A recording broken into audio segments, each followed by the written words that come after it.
Nah, mungkin karena luasnya kita, dan yang paling utama ini, BPKH adalah organisasi yang baru dibangun.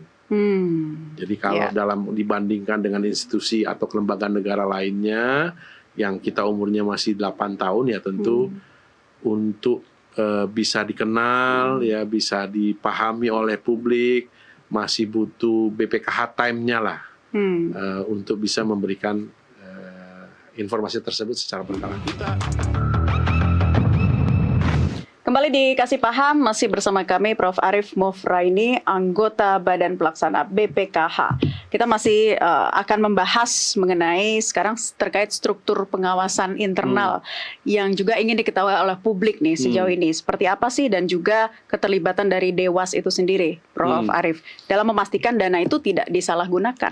Baik, sebelum ke sana ya, saya juga harus mengingatkan kembali bahwa kami selain diawasi publik, kita juga diawasi oleh DPR, kita juga berkewajiban melapor ke Presiden secara berkala. Nah, di internal kita juga punya Dewan Pengawas yang jumlahnya sama dengan Dewan Pelaksana.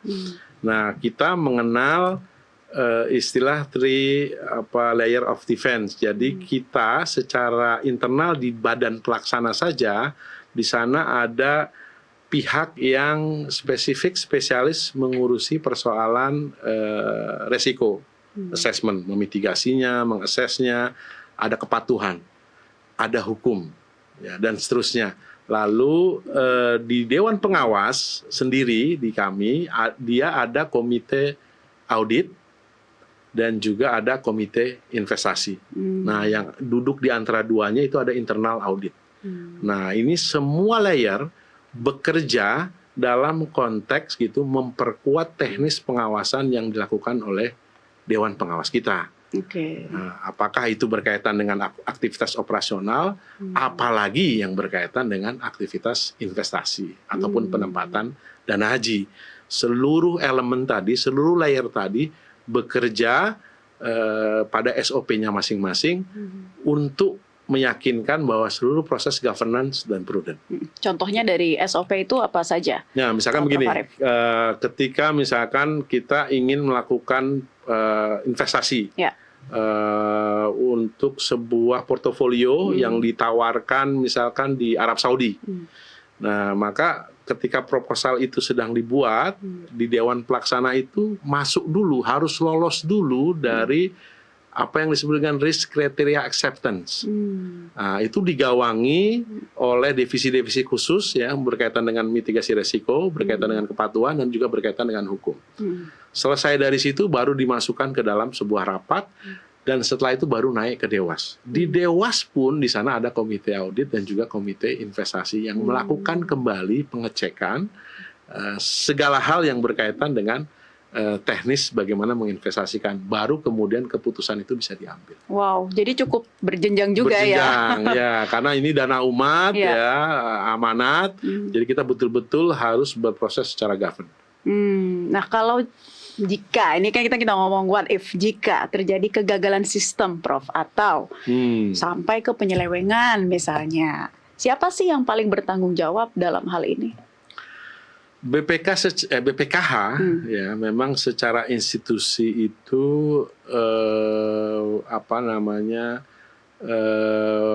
punya kewenangan dan juga punya peran. Nah, ketika ada sesuatu, ada bukti penyelewengan, ketika ada bukti penyelewengan tertentu, maka kembali kepada peran masing-masing dan kewenangan masing-masing. Siapa yang bertugas atau bertanggung jawab atau berperan atau berkewenangan pada hal tersebut dan tidak tepat dalam melakukan kewenangan ataupun tanggung jawab tersebut, dialah orang yang kemudian kita asumsikan bertanggung jawab. Jadi balik lagi ke kewenangan dan peran masing-masing. Iya, kembali kepada kewenangan dan peran masing-masing di dalam sistem utama ataupun subsistem di penyelenggaraan atau aktivitas pengelolaan keuangan haji. Tapi publik nggak usah khawatir ya, karena ini semua kan kalau tadi ada katakan sistem pengawasannya sudah berjenjang begitu ya, dan juga diawasi kan secara hukum, pasti juga nanti bertanggung jawab secara hukum sesuai dengan kewenangannya masing-masing. Oke, Prof, mengapa sih skema pengelolaan dana atau keuangan haji kita ini dinilai kurang tersosialisasikan sih kepada masyarakat sejauh ini? Iya, emang fenomena negeri ini nih luar biasa ya. Jadi seperti ada momen, fix momen di dalam setiap tahun itu, semua mata memandang. Itu adalah pada saat operasional haji. Operasional ya. Itu seakan-akan seluruhnya memandang ke situ. Di sisi lain gitu, menurut saya ini nggak fair nih. Seperti lupa dengan yang ngelola uangnya. Yang ngelola uangnya justru memang seperti keluar dari sorotan tersebut. Karena semua orang fokus ke sana. Padahal si pengelola keuangannya tadi juga sama seperti operasional, bekerja sepanjang tahun. Nah, mungkin karena kita luasnya kita, dan yang paling utama ini, BPKH adalah organisasi yang baru dibangun.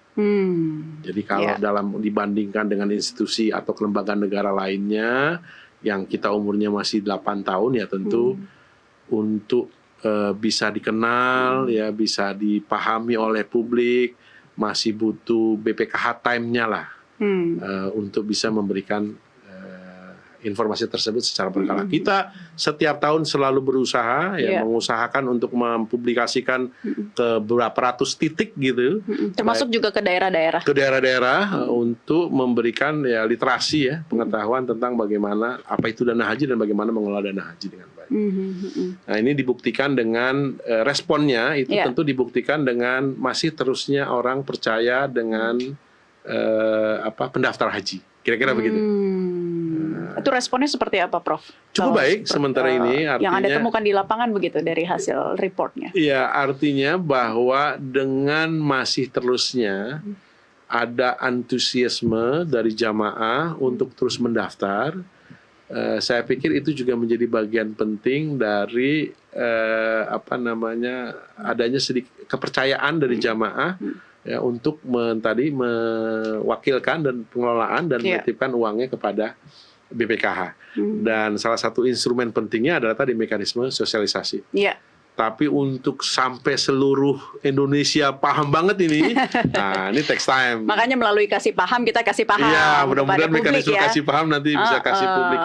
Kita tahu bahwa pendaftar haji kita di posisi 5.600.000 orang. Nah ini kan merepresentasikan, jangan-jangan gitu, ini juga merepresentasikan pengetahuan publik tentang BPKH. Betul. Habis ini banyak kok Prof yang searching tentang kebutuhan ini ya, dana haji. Jangan sampai nanti kata Prof, ketika deket-deket mau operasional haji, itu baru pada, ini kemana sih, ini gimana sih, gitu gimana, ya. Dananya gimana, dan seterusnya. Tapi sudah ada mapping belum nanti sosialisasinya setelah ini BPKH dalam jangka waktu 1 tahun inilah?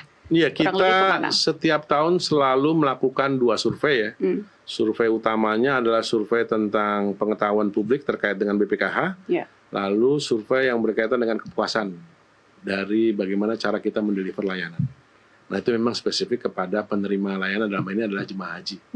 Nah ini survei-survei ini kita lakukan secara mandiri dan juga bekerja sama dengan lembaga survei lainnya. Gitu. Oke, itu TV nanti Nusantara belum ya?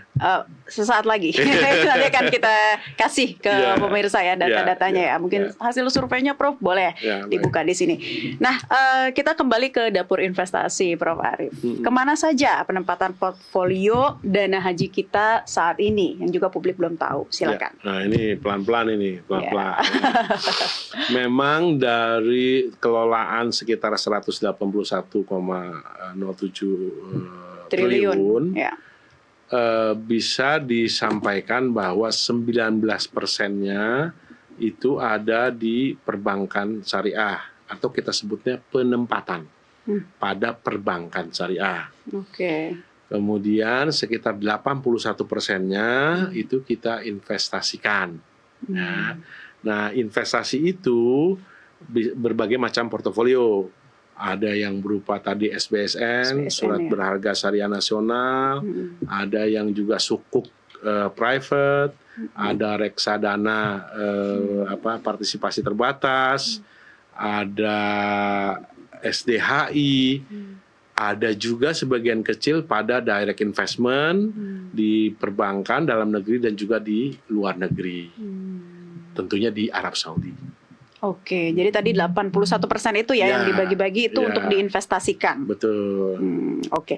Nah, BPKH juga menetapkan batas likuiditas minimal harus 2 kali lipat dari biaya penyelenggaraan tahunan. Ya. Mengapa demikian, Prof? Ini dibatasi atau juga given by Undang-Undang Nomor 34. Oke. Itu konteksnya lebih supaya meyakinkan bahwa kita selalu ready uangnya. Oke, likuiditas itu punya arti ditempatkan atau diinvestasikan pada portofolio jangka pendek. Oke. Kalau gampangnya orang gampang di break, gampang diambil, Gampang diambil ya. gampang dicairkan. Kalau beli rumah nyairin susah kan? Susah. Nah, tapi kalau ditaruh di tabungan, di deposito, nyairinnya gampang. Nah, ini kira-kira kita memilih sejumlah portofolio liquid Ya. yang kita taruh untuk kita tempatkan di sana. Tentu ini berdampak kepada imbal hasil yang lebih rendah. Karena semakin liquid portofolio biasanya semakin rendah imbal hasilnya. Kenapa? Karena tadi pertama kita harus selalu siap untuk kapan saja uangnya diminta oleh jamaah. Untuk operasionalnya via Kementerian Haji sekarang. Kementerian Itu Haji. sekitar 18 sampai 20 triliun harus diambil pada saat operasional haji tahun berjalan. Ya. Memang pengirimannya secara berkala.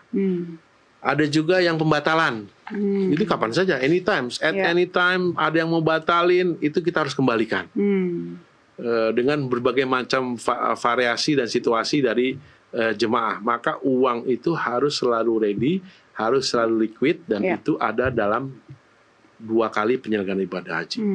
Minimal harus 2 kali lipat. 2 kali lipat. Karena nanti akan ketemu sesi, ini yang juga harus dipahami secara baik, di mana penyelenggaraan haji itu mendekat ke Januari. Oke. Nah, karena penetapan biaya operasionalnya adalah pada tahun berjalan, akan ketemu di mana pada tahun tertentu penarikan untuk kebutuhan persiapan operasional berlaku dalam 1 tahun yang sama. Makanya ketersediaan dana liquidnya harus 2 kali. Oke, seperti itu ya. Ya. Sebelum jeda, sekali lagi ini nanggung soalnya nih terkait dengan nilai imbal hasil return ya, rata-rata yang ditargetkan BPKH agar dana tidak tergerus inflasi, itu gimana penjelasannya, Prof? Iya, begini. Sekaligus ahli ekonomi juga ya. Iya, kita harus ada dalam posisi mendapatkan imbal hasil yang dibutuhkan oleh jamaah. Oke. Di lain pihak, kita juga harus menekan sedemikian rendah resiko yang mungkin terjadi pada setiap investasi. Dia harus aman, dia tidak boleh membahayakan. Nah, oleh sebab itu, kita juga membenchmark ya, bagaimana cara kita menginvestasikan, kita membenchmark juga ke lembaga-lembaga lain ya, yang sepadan, setara dengan kita. Insya Allah kami yakinkan kepada publik, yield kita gitu, biar nggak ngomong return ya, karena ini syariah gitu, atau nilai manfaat gitu, yang bisa kita dapatkan karena seluruh portofolio kita berbasis syariah, yang bisa kita dapatkan insya Allah bersaing dengan lembaga lain. Sekarang pada posisi 6,89%. Mudah-mudahan bisa terus kita tingkatkan dengan berbagai macam cara terbaik dalam mengoptimalisasi portofolio yang kita punya. Oke, baik, nanti di segmen berikutnya kita masih akan membahas menjawab kekhawatiran publik soal kemana dana tunggu mereka selama ini. Kami akan kembali untuk Anda, tetaplah dikasih paham sesaat lagi.